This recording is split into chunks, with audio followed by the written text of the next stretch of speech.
It's a sad situation that we sometimes work ourselves into when we literally can't afford to speak the truth.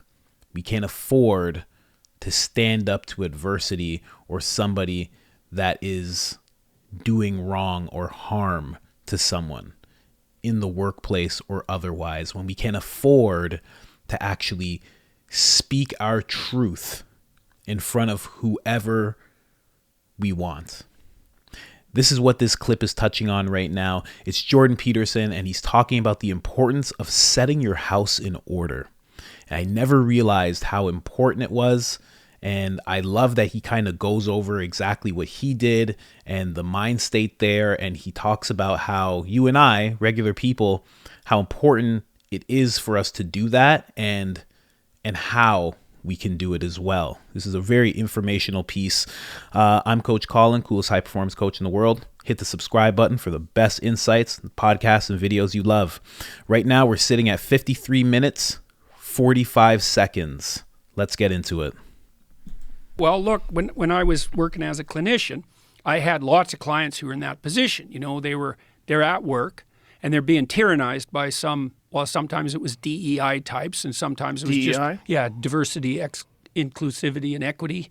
Oh. You know, the woke ideologues who were coming for them and not letting them say what they wanted to say politically. And sometimes they were just being tyrannized by garden variety narcissists. You know, their bosses were that sort. Yeah. And it was crushing them. And you know, it's easy to say to people like that, well, just stand up to your boss, but they often were rather constrained in their employment opportunities and they had families. And so you can't tell people, well, just go shoot off your mouth stupidly, get fired and taken out and mobbed and let your family starve. That's a pretty dumb strategy. But what we would always do in the therapeutic endeavor with someone in a situation like that was to situate themselves in their life so that they could afford to abide by their own truth.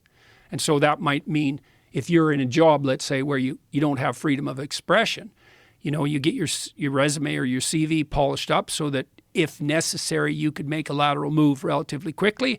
Maybe you send out some job applications just to test the market. And if you're not marketable, maybe you pop up your skills. And then maybe if you're in a position where you're vulnerable because someone else has got control over your tongue, maybe you work real hard to put some other ground under your feet so that you can't be taken out so easily. You know, like when I opposed the Bill C-16 in Canada, the mandatory pronoun bill, like I knew that would cause a psychological epidemic. I told the Senate that back in 2017. I said, you guys don't know what you're doing here. You're going to confuse a lot of adolescent young women, and for every girl you hypothetically save who has body dysmorphia, and that'll be a vanishingly small number of people who are actually saved, you're going to doom like 300. Of course, that's exactly what's happened. That's why the Tavistock clinic shut down in the UK, you know, and so there was that. But I also had set myself up, you know, because I had 3 streams of income. I had my university salary, I had a clinical practice, and I had a business. And that wasn't accidental.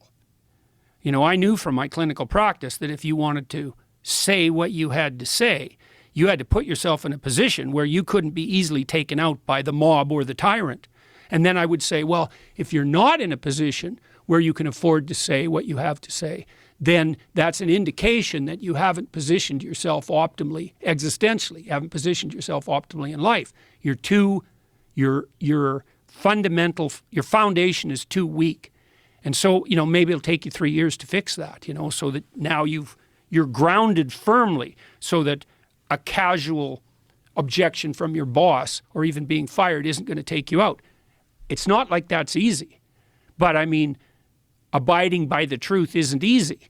The only thing, but it's a lot more preferable than abiding by falsehood. That's the problem, right? Of course, abiding by the truth isn't easy, obviously. But, you know, what sort of devil do you let into your head if you abide by falsehood?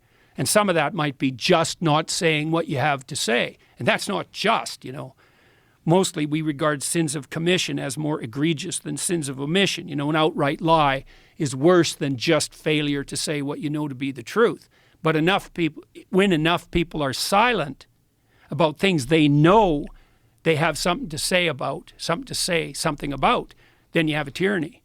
And so well, we haven't sorted through all this, very well in our society, but I think it's morally incumbent on all of us to set up our lives so that we can afford to tell the truth. And if you can't, well, then you think, no, you haven't got the hatches battened down, right? The walls of your towers, your fort aren't high enough. You're not properly armed. And you should be, because the mob's coming for you. And so is the chaos of nature. And you bloody well better be prepared. And so I think if you're anonymous, you're depriving yourself of the necessity to put yourself in a position where you can tell the truth. Now, think about what happened to you. Now, you tell me what you think about this. I mean, I've been watching you for a long time, and it's quite remarkable seeing the impact that you've had that keeps increasing across time. But my experience with you is that, you have your opinions, your perspective, and you'll put them forward. But mostly what you do is you ask people questions that you actually have as questions, right? As far as I can tell, you're mostly trying to figure out what the hell's going on. And so that's honest. And it's honest exposition. It honestly exposes your own ignorance as well. And, you can take the audience along as a consequence of that.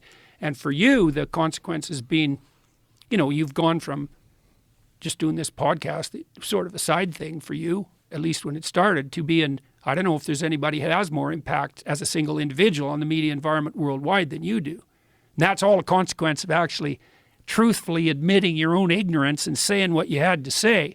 And I know you were set up to do that because you had multiple streams of income, and you couldn't easily be taken out. You'd already accomplished things in a multitude of spheres.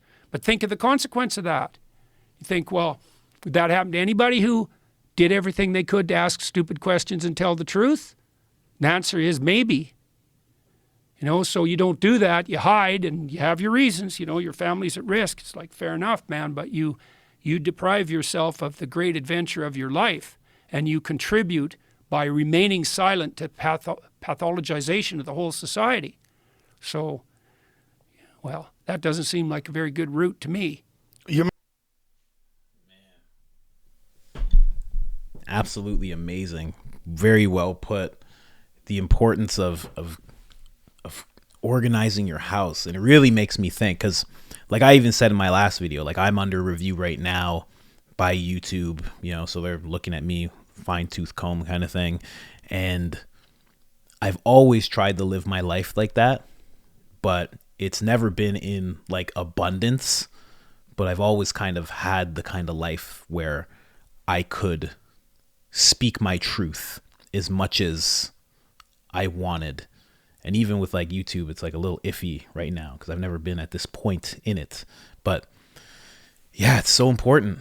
Like being able to afford the truth, being able to afford to speak the truth. That's you never think of that because you don't realize you're in a cage until you bump into one of the bars, right? So it's like you feel like you can say whatever you want, but could you? Could you go on a platform? Could you go on a really big platform and say whatever you wanted? Like, what would happen? Would you get fired? Would whatever business you have, would everybody like, nullify their contracts with you? Like, what would happen? I don't know. And like Jordan Peterson said, it's like, he says like, get your resume together, do all that stuff. That makes perfect sense. But it's like, even in that, it's like, you're going from one house to another, and that house is going to have its own rules, right? So it's almost like you have to start your own business that isn't dependent on people doing business with you, what business is that? Like there's YouTube, but it's like, I guess everybody could get on YouTube. I guess everybody could start podcasts, but then you need sponsors, and then those sponsors are going to have their rules. And it's very, very hard, very hard. And Jordan Peterson has done an excellent job of doing that himself. He doesn't need clients in psychology. He has his lectures. There's very few people who will step away from him and his ideas because they also embody those ideas and they feel a kinship to him as he expresses them. So those people won't leave him. And it's just really difficult as a regular person. You know, I kind of made my life difficult because I got this tattoo. I got this tattoo on my hand because I made sure I wanted something that would keep me from getting like a corporate job, or keep me from getting any job really, because I've always felt like I should work for myself. So I always felt like this would be a detractor to anybody. It wasn't, not really. There's always people who will like see past it and get to know me, and you know, it didn't work, but that's what it symbolizes to me, is to not go back to those golden handcuffs, you know, and the fact that I love doing mushrooms. But yeah, how could you get your house in order? What could you do? You know, because again, and also it's like, what truth do you actually want to speak? You know, one time I was working in film and television. And I was working on a movie, and I was talking to a guy, and I mentioned Jordan Peterson, and he was like a high up guy. Like he was high up in the film world. Like he was really high level behind the scenes. And I mentioned Jordan Peterson, and he was just like, he's like as if I pulled out like crack or something. He was just like, he's like, I love Jordan Peterson's work. He's like, I love what he does. He's like, but I can't even talk about it. And I was like, wow. I'm like it was really telling. Like, you'd think this guy is financially independent, but even him, he was like, I can't talk about how much I like that guy. I can't have anybody even overhear me talk about him in a positive light. It was weird. And I remember just never wanting to have to be like that. And if I do mention that to somebody and it does keep me from somewhere, well, then so be it. And if I talk about it on here and for some reason it gets me demonetized, and so be it. I'd rather keep on doing that and getting X'd out of things, because then when I find the thing or the people that do accept me, they'll accept all of me. And I think that's the way to be. I'm not 100% sure. You know? And again, it's like, I'm going to have kids soon. I have a wife now, and I want to be able to take care of them. It's all about like, when do you allow those golden handcuffs to really lock around you? Like how much of a life do you have to have in order to say, okay, I'll be cuffed to this thing and abide by what they say and not say my piece, and, you know, kowtow to this boss. And if he acts, you know, horrible to me, I'll walk on eggshells with him. And it's like, it's really hard, but so many people are in that position today. Like you can't just, you know, you work at Walmart, you can't be seen online. How many times have we seen it? We've seen it with like racial issues. Somebody works somewhere, they say something racist, somebody films them, and then they get fired, and then they get death threats, and then this, and then that, and then their life is ruined. It's like, even to that person, because even to that person who says that racial thing, whatever it may be, you still have to feel for them, because it's like, even if their truth was like slurs and vile, to have their whole life taken away is just like, oof, geez. Like you may want to see that happen to that person, but when we allow it to happen to that person, we're almost in agreement for it to happen to us as well. And then you might say to that, well, I'm not going to do anything like that. I'm not going to say anything horrible or racist or anything. It's like, but you will say something. You will say something that a bunch of people don't agree with. You will say something that your boss or the company or HR thought was just like, you know, unacceptable. You will have something to say eventually.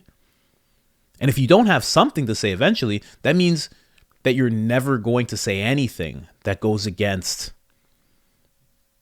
And then how far does it go? That goes against your boss, your company, their policies, your family, their beliefs, your friends, their beliefs, society, just not wanting to upset any random people, their beliefs. Like, how far does it go? How much do you silence yourself? It's almost like it's all or nothing.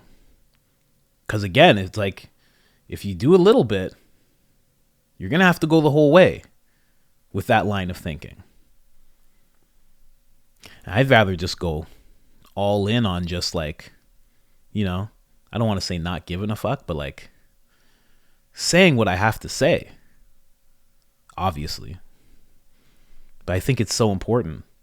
But I didn't realize until Jordan Peterson brought it up how important it is to have your house in order, the multiple streams of income, you know, income that's not dependent on people, you know, investment properties. And I know when I say that, it's like, man, I can't afford an investment property. It's like, hey, neither can I. But you should work towards it so one day you can, so then you can speak as much truth as you need to. And I think Jordan Peterson is a shining example of that in this episode because he says so many things. Like, I'm telling you, go check it out if you haven't. He says so many things that you would feel like would get a regular celebrity or influencer, that would get them canceled, that would get them shunned, that would get them shut down. He's saying all sorts of things, and none of that is happening to him. And it's only because he has his house in order. You take away YouTube from him, he still has his lectures. The lectures are never going to, he doesn't have any thoughts that would make everybody in these lecture halls disappear and not talk up to him or about him. And then if he even lost that, he still has the books. It's like he set it up perfectly. That fortress that he's talking about, those walls, he is secure in that sense.